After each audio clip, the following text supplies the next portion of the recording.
You've heard of farm to table. So, what's the deal with farm to glass? Our food contributor, Alicia Miranda, explains to me how Philly bartenders are turning our produce into cocktails. It's Tuesday, September 30th. I'm Trinae Nuri, and cheers, Philly.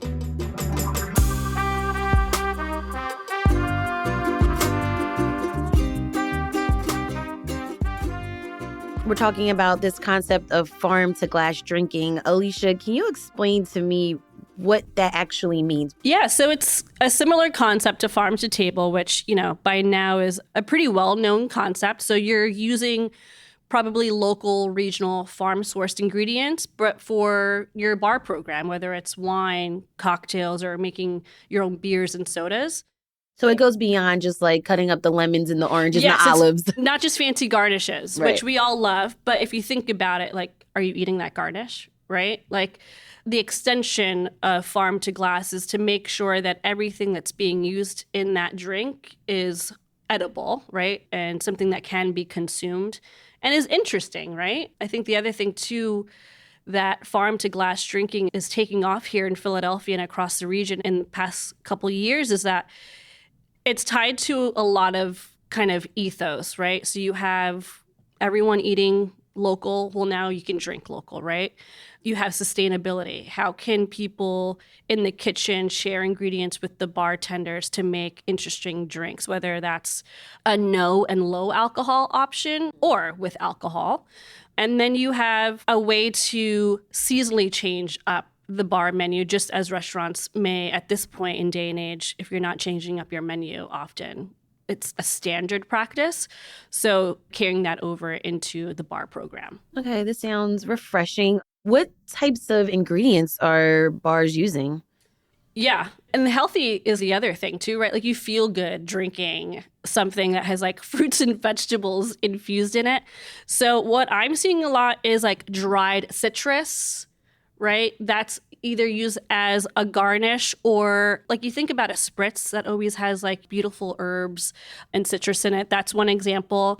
A lot of people are using tea as well or making their own teas from herbs and even edible flowers that are being grown either with partner farms or even on site. There's a couple of places that have their own like little mini gardens.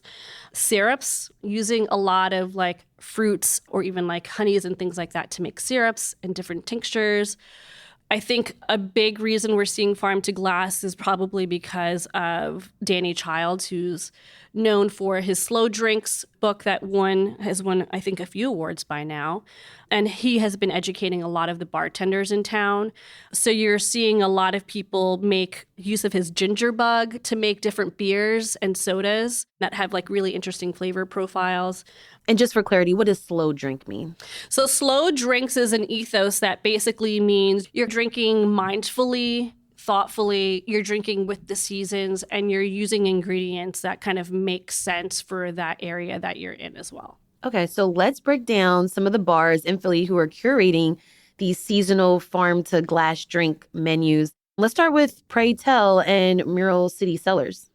Yeah, so when I was putting this list together, I was like, wine is the OG farm to glass drink, right? Especially in the fall. Yeah. So Pray Tell and Mural City Cellars, they're both in Fishtown, and they both use grapes that are grown in Pennsylvania to make their wines. So Mural City they have, I think, 4 or 5 wines that come from grapes in the Lehigh Valley. They've got bubbles, a white wine, a rosé, a red, and a sparkling rosé. And then Pray Tell wines, they have a Rosé Cab Franc, which I actually just did their tasting over the weekend. Fabulous. And then my favorite one was this, like, they call it a fruit snacks because it does taste like fruit snacks. It's a chillable red. And that's a combo of Cab Franc, Merlot, Pinot Noir, and Riesling. So PA wines, that's an example of farm to glass drinking. That's great. You have Honeysuckle on the list. Tell me about their farm to drink options. Yeah, so Honeysuckle has carried over their philosophy of fermentation and farm from partners. If you ever went to their West Philly location, then you're familiar with how much they were making in-house and how much was sourced from Black farmers in the area. So now that they're on North Broad in a much bigger space, they've been able to expand that program. So they use a lot of fermentation, a lot of cordials, syrups, teas, tinctures to make no and low ABV options. They are experimenting with wine. I talked to Sybil St. Aud Tate, who's the co-owner and co-chef. And they are also bringing that ethos to their wine program. I think what's unique about Honeysuckle is that they're continuing that celebration of Black foodways and Caribbean foodways because of Sybil and Omar's background. So you're seeing that cultural narrative show up in these different types of drinks that they make. And then the other cool thing about their bar program is Jamar Julal, who has been with them since the West Philly spot, created this fermentation lab. And he just got certified in sake. So there's going to be a lot more experimentation there, which I'm excited to see. And they work with farmers to grow specific crops for their kitchen and bar program. So they have rice, they have edible flowers, they are bringing back like cane spirits that are underrepresented. They're making clarified milk punches. They're making a spicy pickles martini and using sassafras in an old fashioned. So I think what they're doing is unlike what a lot of people are doing around the city. All right, let's take a quick break. When we come back, I wanted to learn more about how bars are approaching this farm to glass concept with zero proof options. That's after the break.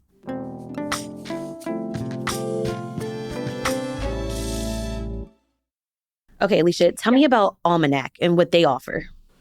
Yeah, so Almanac is a very small Japanese cocktail bar in Old City above a omakase restaurant called Ogawa. We were talking about Danny Childs before. He is a partner at that bar. His background is as an ethnobotanist, and he works with farmers across the region. So he brings that ethos of ingredients from his gardens, from local farms, into that bar. So one of the cool things about Almanac when you walk up those very old row home steps is that you see a back bar shelf of mason jars of things basically alive and fermenting. And so they have a lot of amazing cocktails where they are pickling things, dehydrating things, and they're using micro-seasonal ingredients that are both culturally relevant to the Mid-Atlantic, but also Japan. So this is probably the most ambitious bar program because they're changing their menu, honestly, probably every 3 or 4 weeks. So like I remember, I think this was in July, they had announced like an all strawberry bar menu. And I love strawberries and I really wanted to go, but I wasn't going back till August. And by the time I got back, I missed it. So like that's a great bar to like repeat because you probably won't have the same drink twice there. And when I'm at Almanac, I will say I probably order their entire drink menu. It's not a lot, don't judge. But I love starting with their highball because it's a classic highball with Centauri whiskey and soda. So that's like an easy peasy, low ABV option. They always are rotating their martini. It's called the Hey Mami. It has Japanese vodka, shochu, tomato, sherry, and shiokoji. That is like their kind of late summer version because it uses tomatoes. But my favorite is their versions of the daiquiri. It's called the Kasugai Sour. It's got barley, sochu, midori, yuzu lime, and calpico, which none of those ingredients to me scream daiquiri, but when you taste it, it tastes like you're in Miami. It's crazy. So those are my two favorites. All right, let's go over to Kensington and let's talk about Post Haste. Yeah, so Post Haste made a splash on the Philly scene a few years ago. I think that they were one of the big, ambitious farm to glass concepts in East Kensington. The bar is run by Gabe and Fred. They have an interesting approach where they are sourcing spirits, beers, wines, citrus, herbs, produce, and mixers all from the Mid-Atlantic. So they don't get anything west of the Mississippi River. So if they can't get it in that region, then they make it themselves. So similar to Almanac, they're really trying to keep things as regional as possible and as seasonal as possible.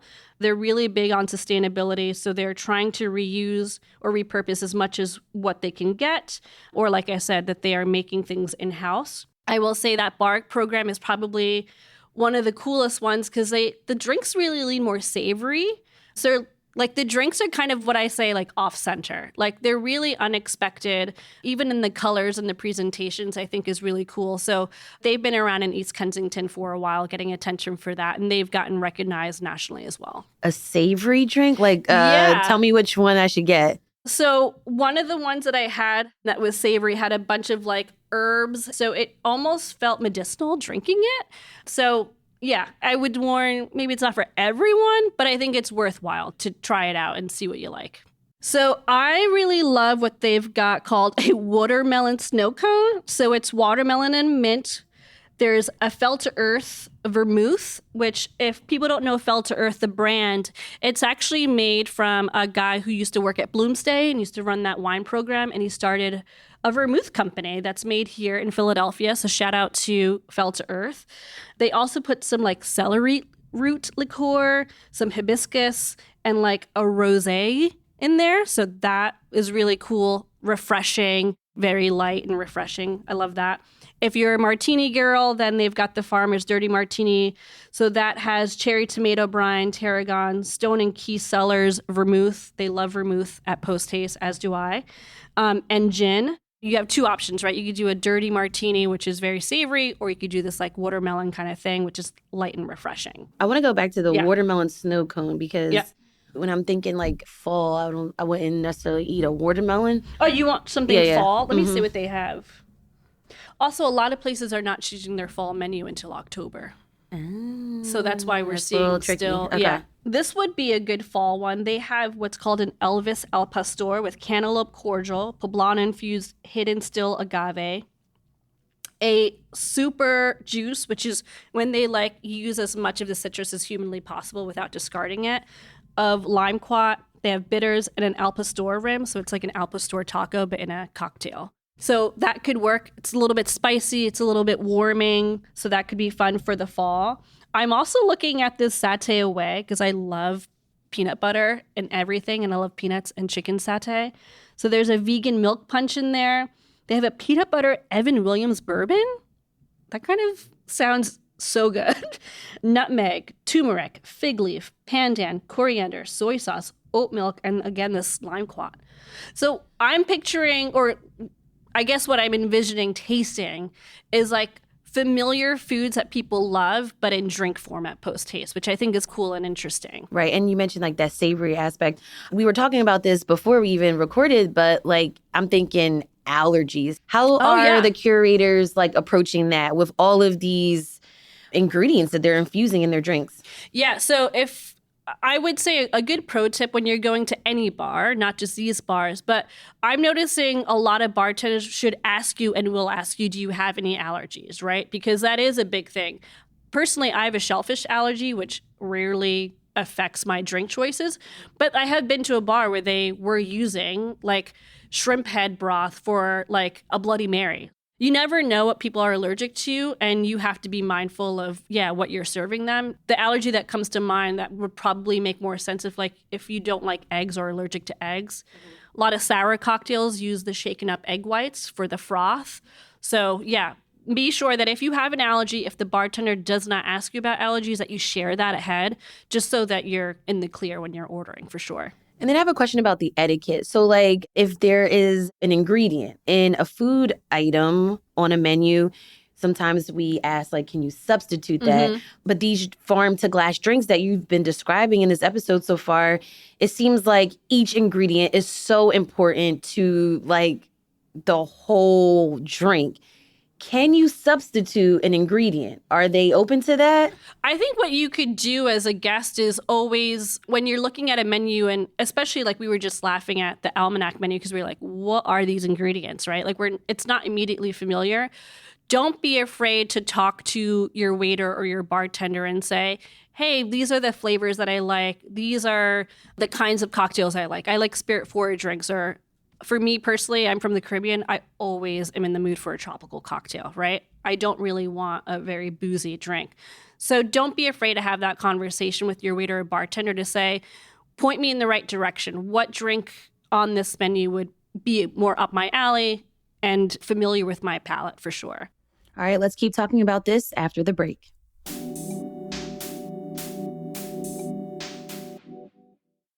Okay, you've got Campar on the list. We know them for their food options, but this restaurant is closed because they had a fire, and the team is coming up with new ways to still keep their spirits up, literally. Tell me about their drinks. Yeah, so as we all know, unfortunately, Compar is closed due to the fire, but they have been active doing pop-ups and collaborations around the city. What's interesting about their bar program is their GM and Bev director, Sam Pritchard. He used to do these fun classes called Amaro Academy, where he would educate people about Amari, which is the Italian kind of bitter digestifs and aperitifs, where he was foraging ingredients to make Amari. So he brings that philosophy to Kampar, but integrating them with Southeast Asian and Malaysian flavors. Sam has trained under Danny Child, so that also is the connection with a lot of locally foraged herbs and botanicals that he brings to the table. I think for him, it's really about looking at Ange's or Chef Ange's food menu and seeing what kind of drinks will complement it. And so it's a fun way to tell the story between Malaysia and Philadelphia through these drinks programs. And I love that a lot of the places that you've listed so far, they are award winning, just like Kampar, James Beard Award nomination for Outstanding New Bar in the spring of this year. Yeah, I think that's a great point because I feel like our drink scene can get slept on, even though we are recognized. We've made it into the New York Times list. We've made it into Bon Appetit. We've made it into these national magazines for wine and beer and cocktails. But we don't really get that kind of local coverage and that local love. So I think that these bars that we're talking about are examples of kind of punching well above their weight with doing something innovative and interesting for sure. Awesome. Take me to Gayborhood, and you got veg on the list. Veg has been around for like 10 plus years. And in 2024, they actually released this really fun cocktail book that I have that I really love. It's just called the Veg Bar Book. And they have recipes that are all plant-based because the restaurant is plant-based. So the drinks are also plant-based, which is really cool. The two bartenders that created that book with the chefs and owners of Veg are Brian and Ginevra. And when I was talking to them about the book and how people can translate some of those recipes at home, I loved that he was giving me the tips about how to use like berries to add flavor and texture, or even things like orchard fruits, like apples and pears.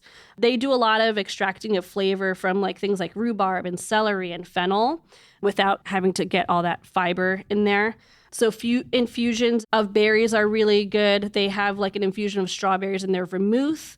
They do like a berry Manhattan and a Negroni variation as well.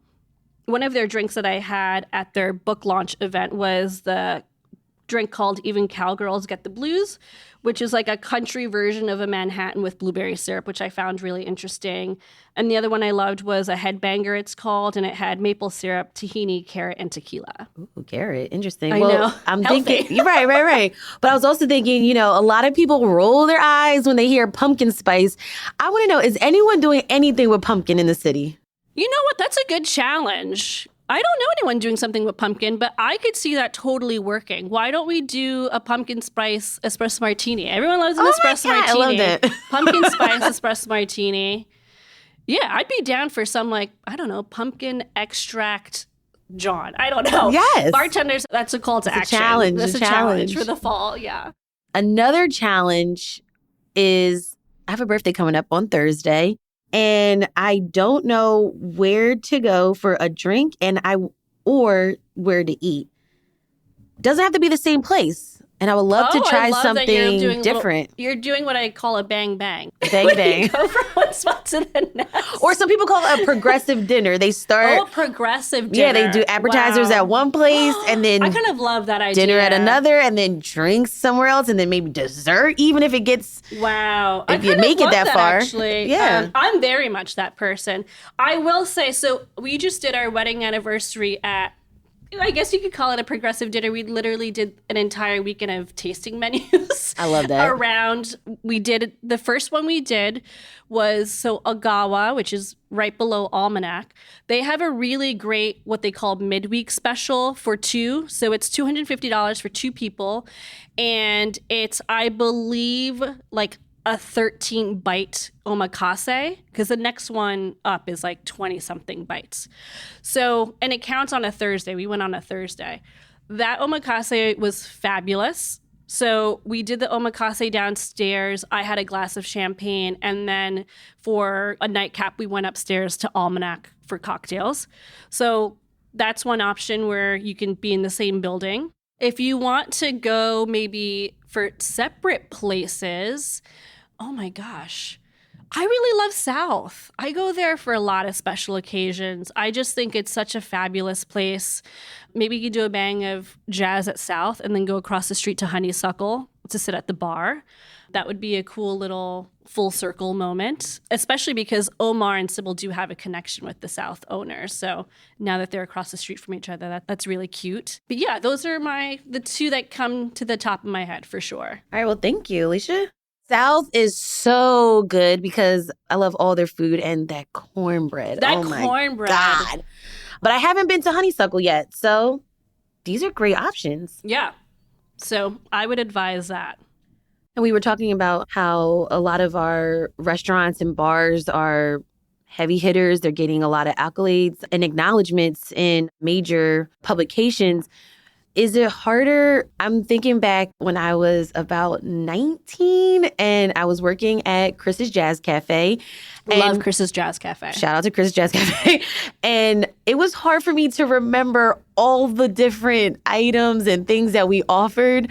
Is it getting challenging for staff to remember all of these things? How do you remember these changing menus, stay engaged with your customers? Like, put me in that mindset. Well, it's funny you asked that because I had interviewed the Almanac team for Bon Appetit, which I'm shouting myself out, but shouting the team because that piece ended up working with the package of the best bars in America, which Almanac was featured in. So shout out to Almanac.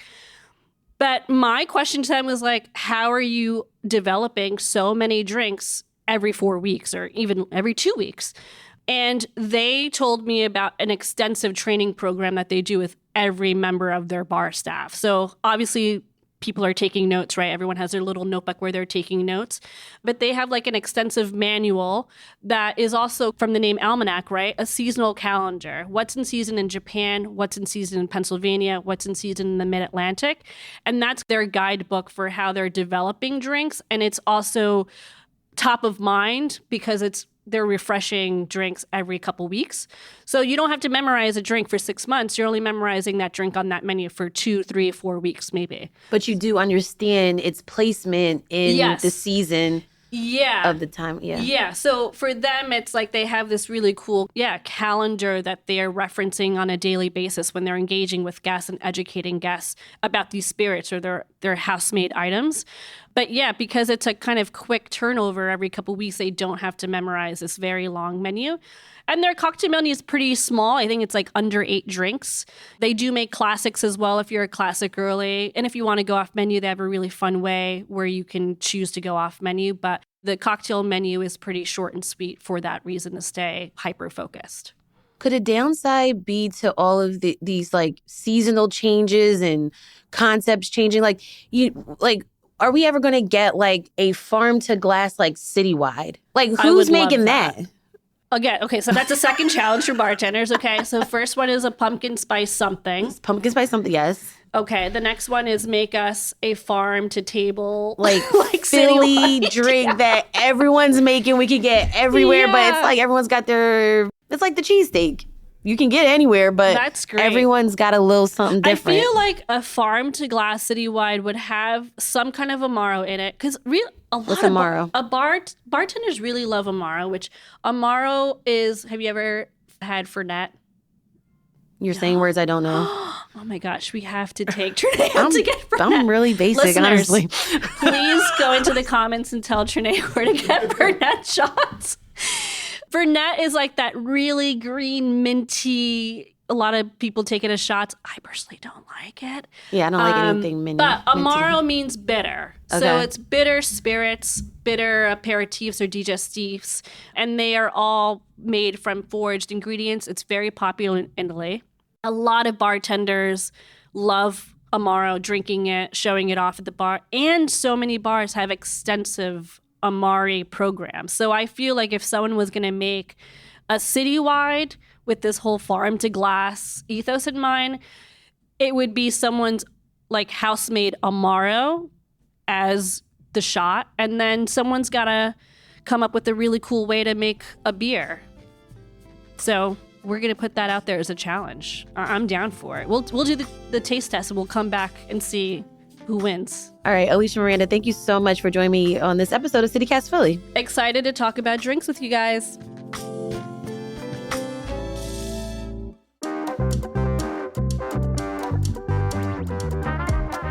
That's all for today here on CityCast Philly. If you enjoyed this episode about farm to glass drinks that are available in the city, share this with a friend. Rate the show, leave us a review, and hit that subscribe button. Be sure to sign up for our morning newsletter, Hey Philly, to learn more about what else Philly's talking about. And don't forget, you can support this show and get great perks by becoming a CityCast Philly neighbor at membership.citycast.fm. We'll be back tomorrow morning with more news from around the city. Bye.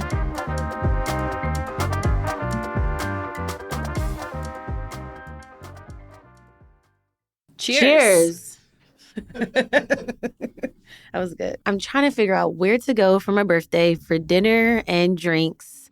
It could be different places, but I would like to go somewhere where I've never been before. Well, what do you want? Food and drink. Okay.